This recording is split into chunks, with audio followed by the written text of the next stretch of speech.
நான் சொன்ன இந்த லிவிங் டுகெதர் ரிலேஷன்ஷிப் பல பேர் வந்து அங்க வேக வேகமா சொல்லிட்டு இருந்தீங்க இந்த மாதிரி இது தப்பான அட்வைஸ், நீங்க எப்படி இந்த லிவிங் டுகெதரை அக்செப்ட் பண்ணிக்கலாம்? ஐயா நல்லா புரிஞ்சுக்கோங்க, நான் சொல்றத தெளிவா கேட்கும்.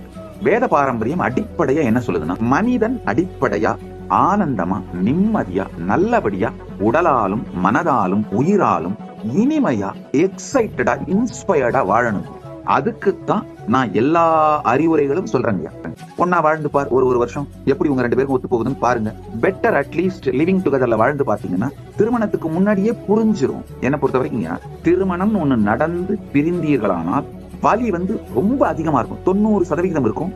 ஷ்ரிங்க் ஆயிடுறீங்க, கொலாப்ஸ் ஆயிடுறீங்க, மென்டலா டிப்ரெஷனுக்கு போயிடுறீங்க, வாழ்க்கை வெறுத்து போகுது. திரும்ப உங்க லைஃப் ரீஸ்டார்ட் பண்றதுக்கு சில நேரத்துல வருடங்கள் கூட ஆகுது.